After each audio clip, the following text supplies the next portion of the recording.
Hey everyone, welcome back. I'm joined with Hank. You remember Hank? We introduced his first book in late February, and it feels like that was an eternity ago, even though it was not long at all. We've both been busy gentlemen. You especially, you've published two books in 1 year, um, uh, and this is just a passion project for you. Is that still the case? Or are you going to throw yourself into the deep waters soon? I mean, it's both, and I put my whole self into the project, obviously, but I am still working part time right now. I'm about to go back full time in November. Hmm. So right now, I'm just trying to get out as much content as I can, and there's other stuff coming up with me and my family, but like it's definitely been um, a real like love project for me getting to involve myself in literature in this way and actually like creating a full scheme novel two in a row in 1 year. It is crazy thinking about it because I started probably a year ago exactly now is when I had the first idea for the original book, and this is going to be along the same vein but very different style, and we can get into that in a little bit. But yeah, it's been very fun. Hmm. I want to promote something for myself soon. I've been over this year, shortly after we did the first interview, I moved to Germany. I'm doing a master's here in public policy, and I had this kooky idea that I want to try to launch a kind of student-driven think tank as a way to publish my own research. What I learned from my bachelor's is that you're going to do all this work and it'll be read by one professor at the most and then disappear into the nothingness. And, um, so this way I can at least publish it. If you're a student, if you were a student at some point, if you feel like you can contribute to any kind of nonpartisan political research, get in touch with me. I'm going to try to make this stuff happen the next few weeks. At around the same time that Hank's book comes out, October 19th. This video will be released at about that time too. So, Hank, this book is titled "An Argonaut Sails for Jerusalem." Why don't you tell us a bit about it? Give us your sales pitch. Why should we read this? And maybe what did you learn from the first book that you have changed differently for this one? Right. I want to start off with the title because the title was really exciting to me, because it says a lot, and I think that it is a very different title because it's not a romance or a fantasy book. It is about modern day times or near future times or whatever, and it's about contemporary circumstances, and so of course that means that the title itself is a little bit of a metaphor, and it tells us a couple things immediately about the main character because he must be an Argonaut, and he must be going to Jerusalem. These are the two things we can draw from that. And I really wanted that to say a lot about the character because, of course, it is a character who's a product of modern times. He's somebody just like anybody around me, of course, particularly because it does take place in the state of Texas, the great state of Texas, of course. Um, and it takes place at a time, that we're living in right now where we have a lot of our culture set up by circumstances entirely exclusive of what we would call the church, or the New Jerusalem is what most folks would call it.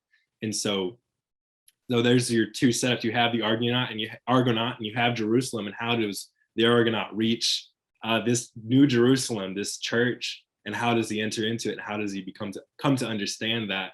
And so it's through circumstances that are going to kind of be a lot reminiscent of a Walker Percy, or maybe even some other Southern Gothic novels. I know Faulkner is a part of that tribe too, and some marvelous authors. And I can't say that I'm on par with them exactly, of course, especially because of the style that I'm going in, because I'm approaching this from a first person present tense. So it's going to be very involved, very subjective, very reminiscent, hopefully not in a terrible way, because it could be terrible if you're thinking about it. Bret Easton Ellis, who's a very different author entirely, but it's going to have that very subjective line, and it's going to be following, again, somebody who's coming from a world that is entirely outside of the context of the New Jerusalem, who's making his way towards Jerusalem.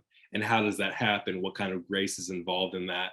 And what kind of interactions happen because of that?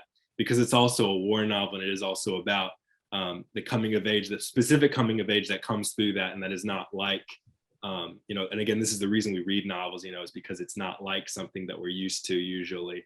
And that's what, the great comfort of fiction is, that we can create these circumstances that seem maybe a little bit contrived at first, but that do happen in real life, where you come of age in a way that is unexpected, that is immediate, that is confrontational in the way that only war can be. And a big part of this project, and I mentioned this book right before we started this recording, has been reading this wonderful little book. I don't know if you can really read it very well. There it is. It's On Killing by Lieutenant Colonel Grossman. And this has been extremely helpful for understanding the psychology of killing. Because of course I have a little bit of experience for myself from being in the service, but this has been especially very helpful because it takes a lot of different circumstances from all over the last 200 years of conflict and combines them to create a really concise study of what it looks like on the subjective level. It's got a lot of personal accounts, and it's got a lot of really helpful categories for understanding why different levels and contexts, and really proximity is a huge part of what war has to do with, what proximity does to us and how it helps us to confront what we are doing and how it distances itself. And so some of the things that might be confusing when you're reading the book, some of the things that might seem a little bit contradictory to films you might have seen, I think will be especially explained if you have a little bit of context from that. But I'm going to do my best to help you understand in the moment why things turn out the way that they do from the perspective of someone who is so impressionable. And so that's going to be what's really important to me in this project, as compared to the last one, which was much more, it was introspective on a different level, on a poetic level, on a level that was trying to see two very different people cross paths. Mm-hmm. Hank sent me a short, maybe it was 10 or 12 pages or so of some primer material of what I can expect from this. And I read through it, took some notes. One of the first things that jumped to my mind when I read it is this a work of historical fiction or not? Because you talk a lot about modernism and postmodernism, etc. But what I've read, I'm reading about American soldiers in Spain. That seems to suggest to me maybe this is a work of historical fiction. So what can you say about that? It is not. Okay. There was a specific reason I wanted to make it take place in Spain. It wasn't because of anything particularly going on right now, but it was particularly about language, because language comes up. And there are places, and I try to make it very easy to understand or leave their translations right there in a way that doesn't take you out of the dialogue, but kind of contextualizes things. The Spanish language comes up in this because our main character is from Texas, and he is partly Hispanic. He's got a grandmother who's Hispanic, the main character does. So he's very slightly Hispanic himself, and he does have a taste of the language. It contextualizes things that happen later in the plot. As he and his other mentor character are kind of out in the sticks together and are confronted with the local, or one person who's a local from there. So I don't want to give too much away, but yes, that's the main purpose for that was because a lot like the other one, the first novel that I did at the beginning of the year, it is a study of how language affects circumstances where you have the enemy meeting in a very intimate way. And when they speak the same language, it doesn't turn out the way that we see things turn out in a lot of wars previously. So that was the main reason, was the language. It's not historical fiction. But thank you for asking that, clarifying that. Yes. Yeah. Well, I thought it was at the beginning, and that I'm so sorry. No, that's okay. Then it made me very, very interested. And I think when I read it, I will pretend it's historical fiction anyway, right? Absolutely, do that. No, I would love for you to do that. I want to circle it back a little bit to kind of the themes of being lost and ambiguous and unsure what to do with your life. There was a sentence. I'll read the sentence here. It's the narrator and who talking about himself and who I presume is his brother, and he says, We called them cowboy boots, and you never bothered to correct us, though you were always an oil man. And I think I'm reading way too far into this. I think you probably wrote the sentence uh, without any kind of intention to get in my head and make me go off in this huge tangent. But it was, I think there's some ambiguity with the word though there, though you were always an oil man. And to me, I wasn't sure what the though referred to. Does this mean that because he's an oil man, he's not liable to correct them? Or I thought about what you meant with though for quite a while. And that brought my attention to just the broader theme of ambiguity that the narrator has with this kind of father figure or role model. And the narrative jumps around a little bit, and you learn that this narrator didn't have, you know, his father figure wasn't nothing was straightforward to him, how he's supposed to relate to older, wiser men. And I imagine this theme runs through like a thread throughout the whole novel. Yes. And I think after this introduction, where I said it was from the introduction, we're introduced to a character named Pastor Vaughn, and it seems like this pastor becomes the father figure to the narrator, and and I presume he has his two daughters, Alice and Cassandra. And when you chose the names of these characters, did you have some intention behind them? How did these names come to you? Well, I think a lot of times, the sound of a name kind of sticks with you. Um, Cass, I originally thought would just be kind of a filler name, and I would come up with a different one, but it kind of stuck, and I feel like it makes sense for the character Cass. It's just a very it's kind of a ringing sound. It kind of reminds me of like a little bell almost, which sounds weird, but to me it kind of resonated. The way that it sounded, and then Alice. Alice is supposed to be kind of the older character, and she does kind of have the same sort of sound. It's got the A sound and the C, so or the sound, And for me, especially with writing, I'm always imagining a voice to the narration and to the characters. So the way something sounds in my ear, even if it's in my head, like that plays a part of it. And Alice and Cass are at least separate enough to know that they're sisters, but they are very similar. But there wasn't something super intentional behind it. A lot of the names that I have come up with have been pretty unintentional. Mm-hmm. Well, I looked way too far into this as well, No, and you're fine. You're fine. because an Argonaut, that's a reference to ancient classical Greek history, and Cassandra was the daughter of King Priam of Troy, and she was a priestess to Apollo, and she transgressed against Apollo. I don't know the whole mythology, but at some point, Cassandra, when she would give her prophecies, no one would listen to her. She was doomed to give prophecies and not be listened to. And I thought, and that became a reoccurring literary trope. So I thought, is Cassandra going to give prophecy to our main character and he will ignore it?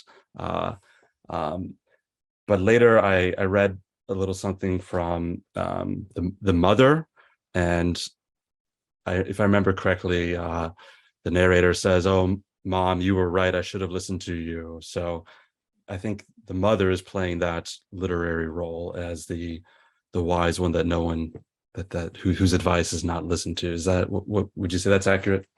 I mean, it's both are accurate actually, Yeah. because that was one of those happy accidents with Cass. I didn't even think of that, but I have been reading up, of course, this kind of stuff, and I had been very into a lot of Greek literature right before this, so I would say that probably was a subliminal happy accident, Mm-hmm. definitely, because I actually did do a lot of looking into the story of specifically Jason, but other stories there, because that was where I wanted to get the themes from. I actually usually start with a theme and then try to find inspiration based on a theme, and it kind of turns and twists. I didn't expect Jason to be the main one, but something about that thought Mhm. process in that sentence, the Argonaut sailing to Jerusalem, it kept coming back. And I wanted to change the title several times, but that definitely had a lot to do with Cass's character. So I am actually very much, I'm very much convinced that that was something that happened intentionally somewhere in my brain. The Yeah. rest of the brain was not aware how intentional it was, because she is sort of a prophetess character in that she does, she's a charmer. She tries to, that sounds so gay. But she is, I mean, she's a charming character. She's supposed to be, and she tries to get our main character, Tracy, which I guess is close enough to Jason. Tracy, she tries to get him to steer clear of that, and it just doesn't work. So Mhm. that is partly true. So I would say that it's never a zero sum return when you do try to look deeper into any literature. That's what I've always found for myself, and so I'm very thankful that you shared that with me. Mhm. That's awesome. Yeah, yeah. You also mentioned, by name, many of who I presume are your literary influences: Cornelius Von Til, Karl Barth, Leo Tolstoy, and Vladimir Nabokov. Are there any others that might have snuck in there that aren't named? Um, I think that is the gist. Maybe Hegel. Did you say Hegel? No, I didn't. I don't know. I might have edited him out Yeah, because he's a he's a, little bit he's a, ostentatious to throw in there. a So I little might have. extreme. Yeah. I think I replaced him with Luther Hmm. eventually. Some other people need the spotlight, need some more attention than Hegel. He's got plenty. Perhaps, Yeah. perhaps. At least uh, at least in our circles. yeah. um, Oh so man. returning to Spain, Mhm. um, Tracy goes to Spain at some point, Mhm. and you describe a scene. There's a passage where he comes across a soldier and his dead comrade, and you make a very explicit Christian reference here, uh, and this is from Tracy's perspective. He grabs me because I'm closest to him and buries his head into my knee, his body draped in the sand like a Magdalena about her Christ. The hot tears trickle down my pant legs into my socks.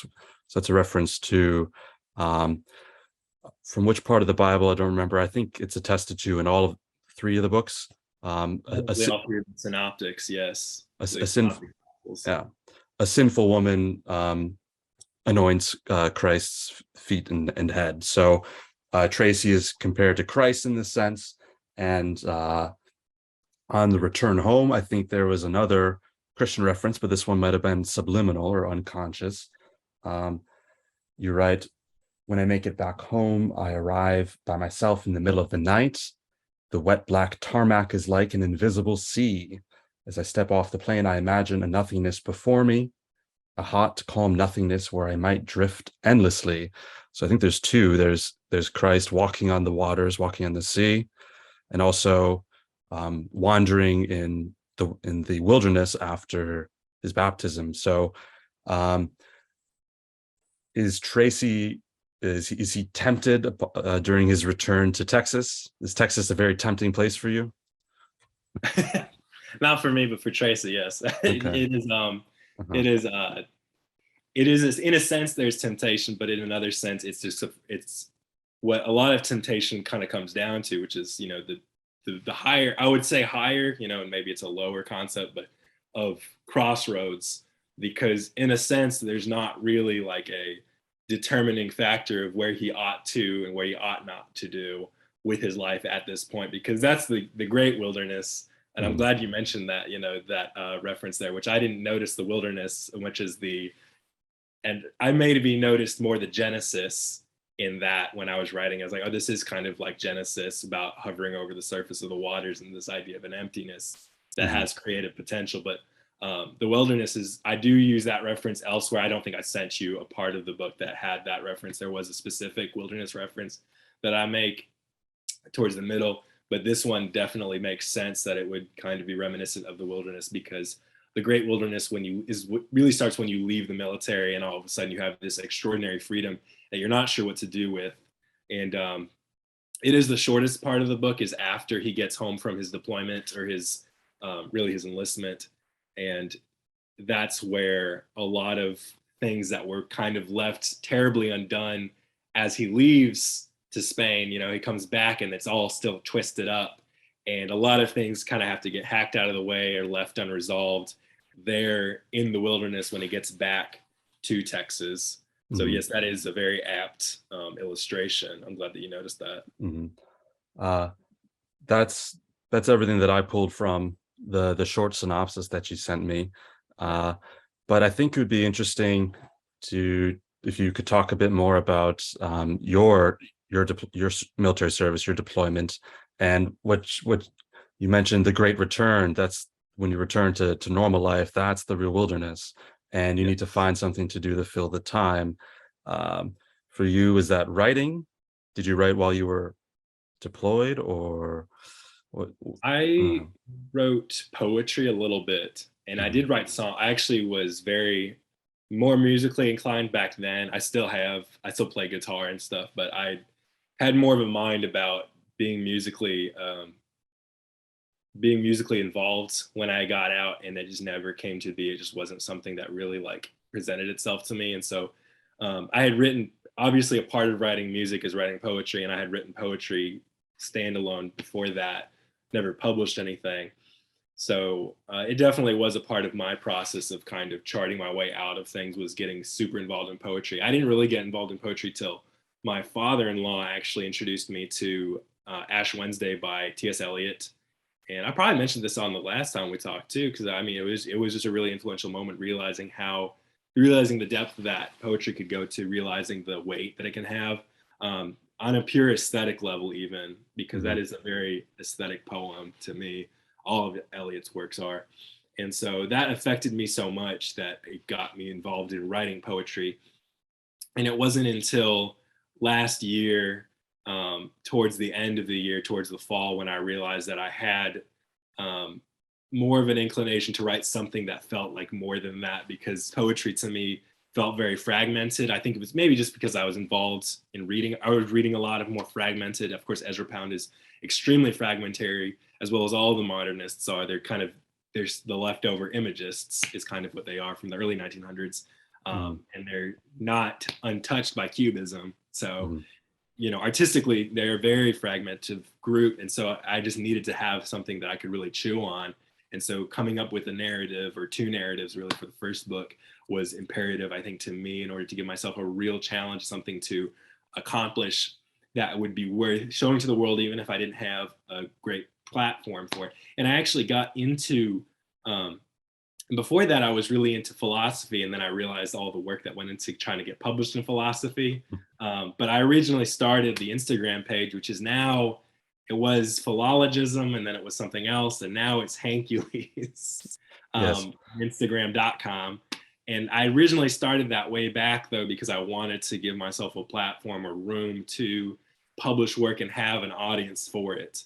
mhm. So it didn't come into fruition until last year, and it was very sudden, or the beginning of this year, I should say. And it was very sudden when I decided, you know what, I'm ready. I just want to get it published and out of the way. Nice. But yes, writing definitely was that sort of navigational tool for me throughout the time, because it was over the course of 2 or 3 years until I actually got something on the table that was substantial. It's difficult to get published in philosophy, which is why you need to start your own philosophy network. Shout out to Trey. Right. So one thing that we also briefly mentioned in the previous in the first interview was as a joke. I made a joke about Jordan Peterson, and I had the pleasure of seeing him speak not too long ago. Right. Even That's though right. I'm not some super duper fan or anything, but it wasn't my idea. My friend asked me to go, and I indulged him. But Yeah. one he talked a lot. He just went on 10 tangents Mhm. about basically the relationship between psychology, physiology, and narrative storytelling, and how storytelling is used to kind of bring your mind and your body into sync, and to clean your room properly and achieve other goals. So um, I'll give you a very open-ended question. What is storytelling to you? And thanks to Peterson, my eyes have been open to storytelling, and I'm starting to read more novels. What is storytelling to you? I mean, storytelling to me is a pure human enjoyment. I think there is something very sincere about the way that from the time you're a child, it is very imperative that you hear stories from your loved ones, from your older, if not your father and your mother, from like other older members of the family, that you hear stories constantly. And I've learned this a little while ago, that is a part of that's a part of very imperative child development, because it teaches us how problem solving works from a young age. And in fact, riddles go into the same thing. You remember Tolkien in the Lord of the Rings, the whole riddles thing, and how ancient those are. They're as old as the hills. Riddles and little stories and fairy tales all have to do with how, when we confront problems, there's always a way around it. There's a way around that obstacle. And children who don't get those stories from an early age, and who don't hear those riddles and stuff like that, that help them know that there are answers to little things, have a much harder time dealing with life when it throws things in their way. Because with that narrative structure that they develop very early on as children, they understand that there are ways to get across this. Now, obviously, it can turn on you. And in the case of critics of Jordan Peterson and of other political agendas, other actual political agendas, I should say, you have the opposite end, where you can use stories and create meta narratives, right? Where you can get people to believe that all along it was, the evil witch who is represented by X ethnic group. And that does happen. It has happened many times in history. But I would say that the good that stories do to us always far outweigh that, because no matter what ideology you believe, whether you're left wing or right wing, you can always create a meta narrative out of that will turn people who are your human neighbors into something they are not. And so it's always a matter of using them correctly. But stories to me, I think, are just very, very important no matter where you're at in life. And I think as you get older, being able to tackle stories and create stories that have to do with much more complicated things than, the lumberjack going in and saving the children from the wolf's stomach. When you get to more complex things than that, it helps you to, again, return to that idea, but build upon it in a newer and more developed way. Mm-hmm. So to me, I think it's just an innate part of human activity. It's what makes us, it's one more thing that makes us so particularly different from everything else on God's green earth. Mm-hmm. And I think politics, is just one big battle over the story. Who did what, who's to blame, what really happened. So yeah, I think you're right. It is. We're all just telling one big story, and Peterson talked about this at length, that the Bible is just the best story ever told, and we've had this story forever, and we're still telling it. What books or what stories? But I would say books. What did you grow up with? I grew up with Harry Potter. I didn't have any highbrow. Unfortunately, I didn't have any highbrow influences when I was growing up. But what about you? What did you read? I was lucky because I never had to read 1984. Yeah, good. I'll put that up there right now. I didn't have to do it. A lot of the same books that a lot of my peers had to read with. I know I was lucky that I had the opportunity to read a lot of Mark Twain, who of course is the American experience of literature is Mark Twain. What an amazing, he's spellbinding is the only word for it. The way that he can spin a story, I love it. And just how authentic his characters were. I think that was always striking to me.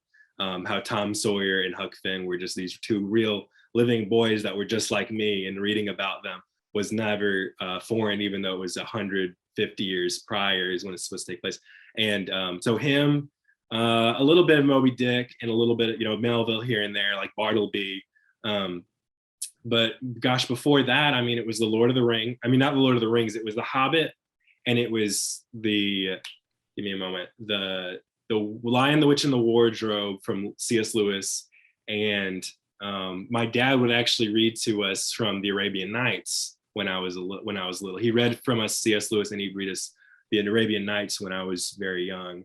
And me and my two brothers would all huddle around him on the bunk bed, and he'd sit on the bottom bunk, and he'd read us just little stories from that. And he read Ricky Tikki Tavi and he read The Jungle Book. Mhm. Um, that's I just that's those were so important to me growing up. Those moments. I'm jealous. I read Harry Potter. The rest of them I don't remember. And at some point, I went on Twitter, and then I was memed into reading um, Wilhelm Meister's Apprenticeship by Goethe, which was Oh, the first real novel I read cover to cover. wow. Um, and after that, I felt like nothing could ever beat that, so I put it on the back burner. Hmm. Um, but I'm always looking for new books to be memed into my life. We're gonna meme this book into the lives of all of you guys, and I won't rest until you guys have all read it. Thank you. Yeah. Um, I think why don't we leave it at that? I think we're gonna release this October 19th. Book comes out October 19th. Mhm. Um, and do you have another project in the works? How Um, will you ever stop? no, I will never stop. Okay, very I can good. say that right now. The next one I'm very excited about. I'm going to give you a little bit of a teaser, but Okay. one of the best known and yet littlest talked about facts about the Second World War, and I can confirm this. Well, my mother can confirm this because she actually knew him, but my grandfather, who fought in the war, knows this firsthand, or knew this firsthand. He's passed now, but he was in World War II on the American side, obviously, because he was from New Orleans, and he went into the war. The vast majority of young fighters for the German Axis forces were all around the ages between 14 and 19 during the last months of the war. I mean, before the, like the last year or so of the war. And it was very little talked about. And I think the next project that I do will be much along the same lines as fatherhood, and again delving into military, what we know about the military, how much fatherhood and leadership has to do, and just the kind of bonds that it creates going through things together. And so that's a little bit of a teaser, but I think it would Mhm. be very exciting to talk about that part of history, that is kind of hard for us to talk about without wanting to bring up all of the very obvious um, Yeah. I mean, negative factors. the ending of the war was just brutal. There's very little silver lining to the end of that, but that makes Mhm. it, a great subject for drama and for telling really really good stories that stick with us. Yes. All Yeah. right. I'm very Okay. excited for that one. Yeah. Yes. Yeah. Looking Well, forward as well. Okay, Hank, it's been a pleasure. been a pleasure, man. Thank you so Looking much. forward to the next one, probably next month or in 2 months or so. Yeah, maybe in the spring, Yeah. hopefully. All Okay. right. I will see you later, man. Until Thank you then, so much. bye bye.